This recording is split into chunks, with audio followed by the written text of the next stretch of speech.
Halo Sobat Naik Level, kembali lagi di channel Naik Level. Pada video kali ini kami ingin membahas analisa saham ACES teman-teman ya, atau PT AS Hardware Indonesia Terbuka.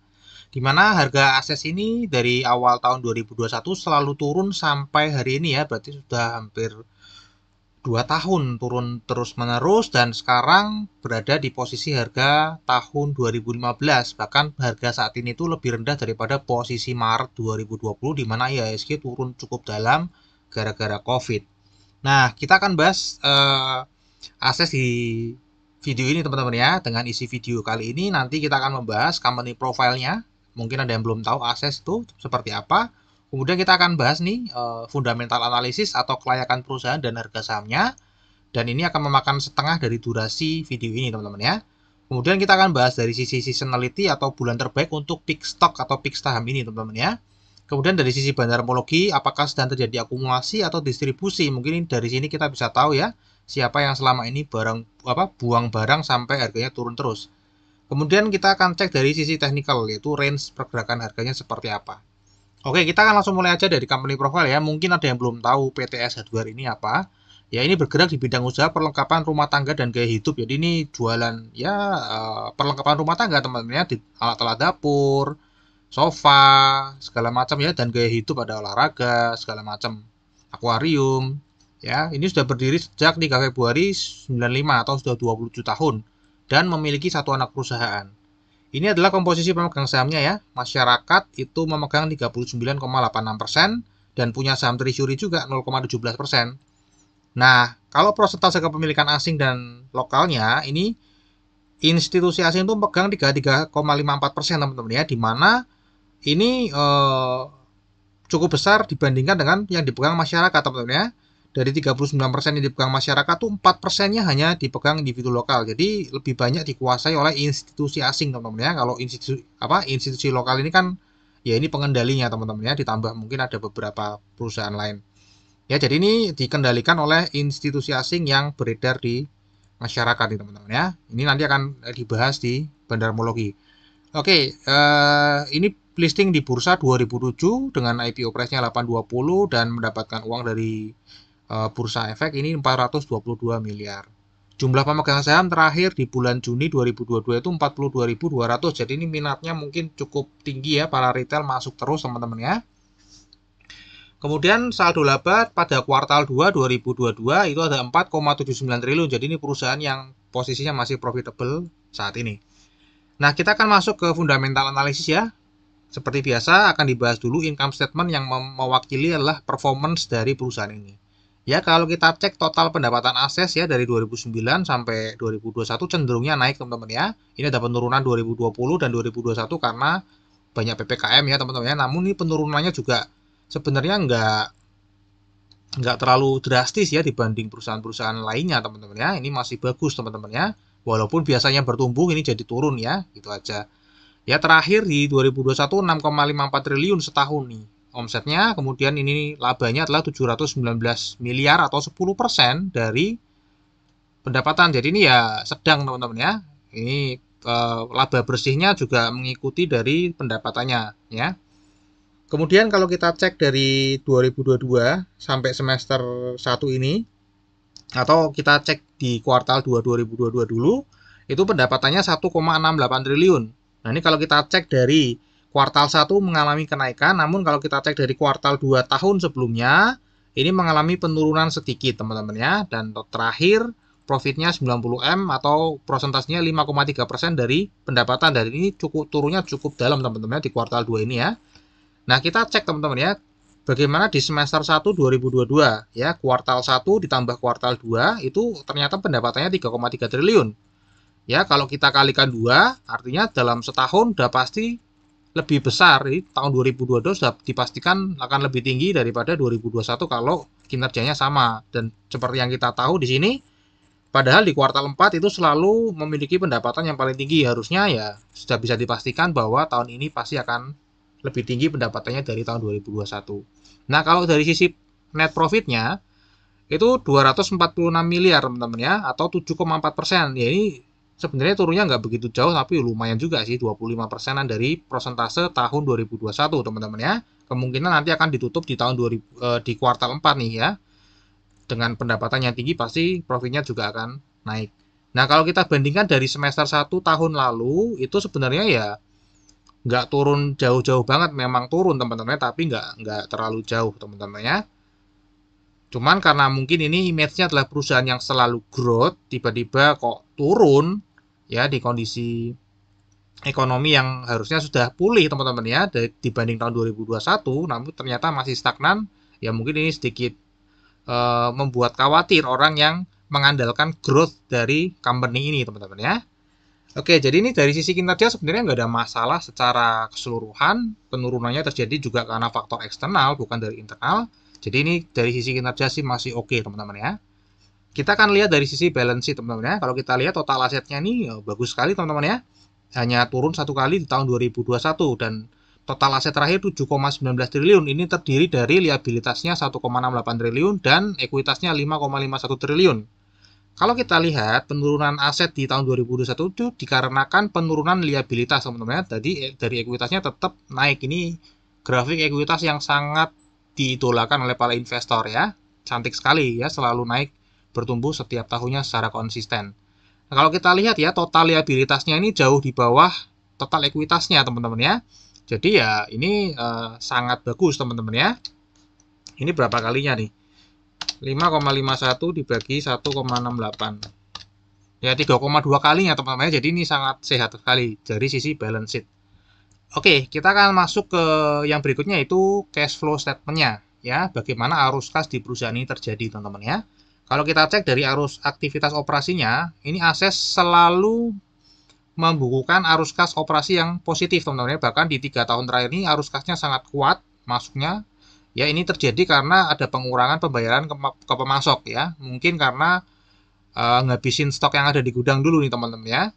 Nah kalau kita lihat dari aktivitas operasi ini yang selalu positif, artinya ASES ini ya setiap tahunnya menerima kas lebih besar daripada kas yang dikeluarkan untuk operasional. Jadi ini mengenerate kas terus setiap tahun ya, perusahaan yang sangat sehat teman-teman. Kemudian kalau kita cek dari arus kas investasinya, kita lihat dari tahun 2010 dia selalu melakukan ekspansi ya, investasi untuk mengembangkan bisnisnya. Jadi selalu negatif nih teman-teman ya. Kalau selalu positif artinya dia menjual aset ya, atau mencairkan investasinya. Ya, jadi kurang bagus dalam kedepannya. Mungkin karena dia selalu berekspansi, makanya terjadi growth setiap tahunnya. Yang tadi seperti di pendapatan, di performance perusahaannya.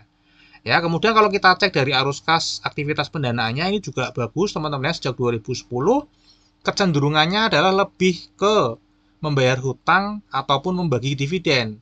Ya, karena selalu negatif. Kalau positif artinya kecenderungannya selalu berhutang, mencari dana terus, atau right issue gitu ya, minta dana ke investor lagi kecenderungannya. Tapi ini tidak ya teman-teman, selalu negatif artinya ya ini selalu kelebihan dana teman-teman ya, membayar hutang atau bagi dividen, itu aja. Ini kas dan setara kas ya selalu meningkat dan terakhir kasnya cukup melimpah 2,5 triliun teman-teman ya. Jadi ini secara cash flow statement juga bagus sekali.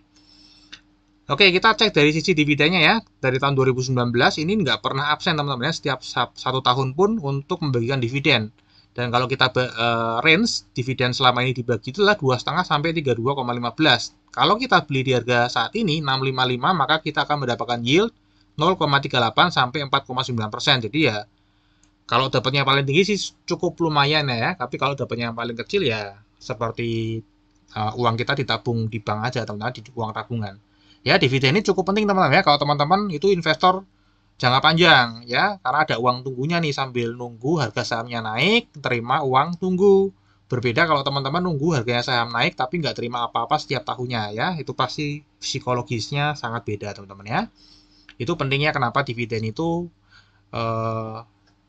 menjadi salah satu komponen yang penting untuk investor jangka panjang, menurut kami. Oke, kita akan cek dari PE standar deviation band. Ini adalah penyimpangan harga terhadap earning teman-teman ya.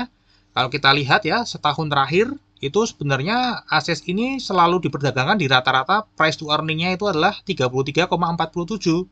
Namun ini ya turun terus sehingga sekarang tuh diperdagangkan di price to earning ratio 16,77.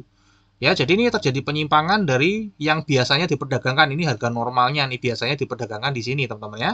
Nah, kalau misalnya dia akan kembali lagi naik ke atas ke normalnya, ya maka harganya akan menjadi 1.300, teman-teman ya. Namun kalau ternyata 16,77 ini jadi new normal, ya ini akan menjadi normalnya, artinya nggak akan kembali lagi ke sini ya, teman-teman ya. Oke, kemudian kita cek dari price to book value standard deviation band-nya juga sama, teman-teman ya. Biasanya diperdagangkan di price to book value 3,91. Saat ini diperdagangkan di price to book 2,09, artinya lebih murah dari biasanya setahun ini diperdagangkan. Ya, kalau misalnya dia normal lagi, orang sudah mulai mungkin normal lagi memandang saham ini sebagaimana mestinya setahun ke belakang, maka harganya harusnya 1.200 seperti itu, teman-teman ya. Oke, ini dari price to book standar deviation band. Kita akan masuk yang terakhir yaitu pertanyaan fundamentalnya, teman-teman ya. Nah, setelah dari pembahasan tadi, pertanyaannya harus jawab adalah apakah fundamental perusahaan ini baik, teman-teman ya. Tadi kita lihat dari sisi kinerja ini selalu membukukan profit dan selalu bertumbuh walaupun terdampak pandemi. Penurunannya terjadi itu tidak terlalu signifikan. Ya, kemudian dari sisi balance sheet, di mana posisi ekuitas ada di 3,27 kali dari total liabilitas menunjukkan bahwa perusahaan ini sangat sehat dari sisi balance sheet. Terakhir, dari sisi arus kas selalu menghasilkan kas yang positif dari aktivitas operasi, rajin melakukan ekspansi, dan rutin membayar dividen. So, kalau ditanya apakah fundamental perusahaan ini baik, ya tentu saja Akses ini perusahaan yang baik. Bahkan menurut kami sangat baik, teman-teman ya. Nah, kalau sudah tahu akses perusahaan yang baik, bahkan sangat baik, apakah serta-merta kita langsung membeli sahamnya? Ya, tentu tidak, teman-teman ya. Ada pertanyaan yang kedua, karena meskipun harga saham, meskipun fundamentalnya perusahaannya baik, harganya apakah baik, teman-teman ya? Karena kalau sahamnya bagus, perusahaannya bagus, tapi harga sahamnya mahal, maka ya bisa nyangkut juga di sini, teman-teman ya. Yang pertanyaan kedua adalah apakah harga saham yang ditawarkan market saat ini layak untuk dibayar? Ya, ini subjektif, teman-teman ya, pertanyaan fundamental ini ya. Semua jawaban pasti bisa beda-beda dan bisa berdebat. Makanya kami tidak mau berdebat. Silakan kalau teman-teman berbeda pendapat, ya tidak masalah gitu ya. Karena fundamental itu sifatnya subjektivitas. Oke, kita akan bahas dari book value per share-nya ya. Kalau kita lihat nih teman-teman ya, ini ada stock split 1:10 ya. Jadi terlihat lebih tinggi di sini, harusnya ini lebih kecil kalau di stock split. Kalau kita lihat book value per share-nya juga cantik ya, seperti ekuitasnya ya, yang selalu bertumbuh konsisten setiap tahun. Nah, kita cek teman-teman ya, book value terakhir di kuartal 2 itu adalah 313 atau modal perusahaan ekuitasnya adalah 5,37 triliun nih di perusahaan. Harga saat ini itu adalah 655 atau market cap-nya yang saat ini di bursa perusahaan Akses ini ditawarkan di harga 11,23 triliun. Dengan kata lain, kita harus membayar 2 kali lipat dari modal perusahaan kalau membeli saham Akses saat ini. Ya, jadi buat kami ini mahal, teman-teman, 2 kali lipat ya. Mungkin ada teman-teman yang berpendapat berbeda. Wah, untuk kelas Akses sih mau bayar 3 kali lipat pun saya bersedia ya, silakan teman-teman ya. Nah, itu masing-masing ya. Kemudian ya, pendapatan EPS setelah 12 bulan ke belakang ini adalah 39 atau kalau kita total semuanya adalah 670 M setahun ke belakang, teman-teman ya. Artinya kalau kita beli di harga saat ini yang ditawarkan bursa 11,23 triliun dengan profit setahun ke belakang 670 miliar, kita akan balik modalnya adalah 16,7 tahun. Nah, ini buat kami juga masih lama, teman-teman ya. Kalau teman-teman punya nafas yang panjang bisa menunggu 16,7 tahun ya, silahkan. Kemudian kalau kita cek dari dividen yield-nya juga nggak terlalu tinggi, teman-teman ya. Uang tunggunya ini ya paling tinggi 4,9% per tahun, teman-teman ya. Jadi ya kalau kita dapat yang ini lumayan sih kalau dapatnya yang paling tinggi terus. Ya, tapi kan ini kan range, teman-teman ya. Nah, kalau kita mempertimbangkan pertumbuhan, ini kan tadi 3 ini nggak mempertimbangkan pertumbuhan perusahaan ya. Kan padahal perusahaan ini bertumbuh ya. Oke, kita akan pertimbangkan pertumbuhan perusahaan. Ya, kalau kita cek dari 2009 sampai 2021, CAGR-nya itu 19%, teman-teman. Jadi cukup tinggi nih, teman-teman. Ya, sebenarnya pertumbuhannya setiap tahun. Nah, kalau kita beli di harga saat ini 655 dengan CAGR seperti ini, teman-teman ya, maka kita membutuhkan masa tunggu 4 tahun supaya apa? Supaya book value-nya Akses ini sama dengan harga yang kita beli saat ini. Jadi 4 tahun lagi book value-nya Akses itu sekitar 650-an, teman-teman ya. Nah, di saat itulah harga beli kita saat ini sama dengan book value atau kita beli di harga 1 kali modal perusahaan. Oke, jadi ada masa tunggu 4 tahun nih. Kalau teman-teman mau nunggu 4 tahun nggak apa-apa. Ya. Kemudian kita lihat ya teman-teman ya. Kalau misalnya sudah nunggu 4 tahun, kemudian kan book value-nya sudah 655 nih. Kemudian diperdagangkan biasanya tadi setahun ke belakang itu rata-rata 3,9 kali kan. Ya, orang itu kan biasanya memperdagangkan saham ini di price to book 3,9 kali tadi dari price to book value standard deviation. Kalau seperti itu, maka 4 tahun lagi harga sahamnya ya 655 dikali 4, teman-teman ya. 655 dikali 4 itu adalah 2.600. Nah, gitu aja teman-teman. Jadi 4 tahun lagi mungkin harganya bisa ke 2.600 dengan growth yang selalu sama. Ingat teman-teman ya, growth-nya harus wajib selalu sama. Ya. Oke, secara overall buat kami sih ini masih terlalu mahal ya. Mungkin kalau harganya turun ke 300 atau 350 atau 400 deh, mungkin kami akan mempertimbangkan untuk masuk. Ya, namun kalau masih harganya masih di 600-an ya kami masukkan ke watchlist dulu. Oke, ini dari sisi fundamental teman-teman ya. Sekali lagi fundamental tidak terkait langsung dengan harga saham. Jadi nggak serta-merta kalau wah perusahaannya bagus sekali performanya terus harganya harusnya naik gitu ya, nggak juga. Atau perusahaannya performanya buruk, rugi terus, berarti harusnya harganya turun sahamnya. Nggak selalu seperti itu teman-teman ya, karena harga saham di masa depan kita nggak bisa pernah tebak. Oke, kita akan masuk ke analisa seasonality ya. Ini analisa yang paling sederhana, namun cukup membantu kita dalam mengambil keputusan. Di bulan Agustus ya, 10 tahun ke belakang, itu prosentase atau probabilitas saham ini untuk naik hanya 36% ya, dan tahun 2022 ini sudah berjalan beberapa hari, sudah minus 7,75%. Ya, jadi memang prosentasenya harusnya rendah di bulan Agustus untuk naik. Jadi kalau minus ya wajar. Nah, kapan sih bulan terbaik untuk mengambil stok ini? Ternyata di bulan Juli teman-teman ya, dan bahkan bulan Juli pun di mana sudah 6 tahun berturut-turut selalu positif di bulan Juli, itu pun minus teman-teman ya. Nah, kalau kita lihat dari 2022 baru bulan April teman-teman ya naik 1 kali, lainnya minus semua. Memang terjadi sesuatu di aset teman-teman ya. Nah, ini dari analisa seasonality teman-teman ya. Seharusnya sih bulan Juli peak terbaik, namun ini pun jadi merah teman-teman ya. Kita akan lihat nanti bulan September dan November, di mana di sini probabilitas naiknya 50% dan 60%. Nah, sekarang kita akan cek apa yang terjadi di broker summary ya teman-teman ya. Kalau kita cek dari sisi bandarmologi analisis, kita akan tariknya dari 20 Januari aja teman-teman ya. Kalau dari 2021 terlalu panjang. Ya, sejak 20 Januari 2022 ini terlihat ada merah-merah teman-teman ya. Ada uang yang keluar, ya, uang besar yang keluar di sini, dan semakin lama semakin besar di sini.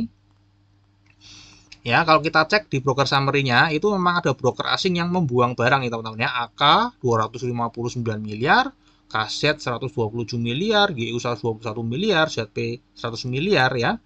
Di harga sini yang beli ini adalah retail teman-teman ya. Kebanyakan retail nih, broker retail dan lokal. Ya, oke, kita akan cek ya.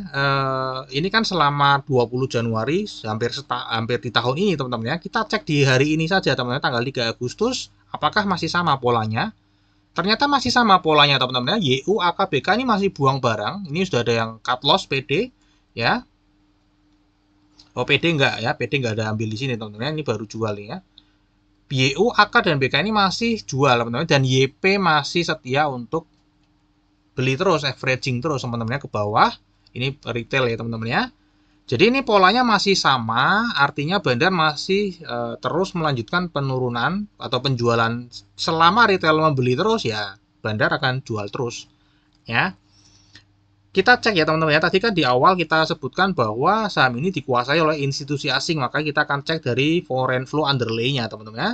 Dan kita lihat kalau kita cek dari foreign flow-nya, itu dari tanggal 9 Februari memang terlihat foreign flow-nya selalu merah kebanyakan, dan ini volumenya besar-besar sekali. Kalau kita cek di broker summary-nya tanggal 9 Februari sampai 3 Agustus 2022 atau sampai hari ini, ya ini memang brokernya 4 broker besar ini lagi buang barang memang teman-teman, dan sekali lagi yang membeli broker-broker retail teman-teman ya.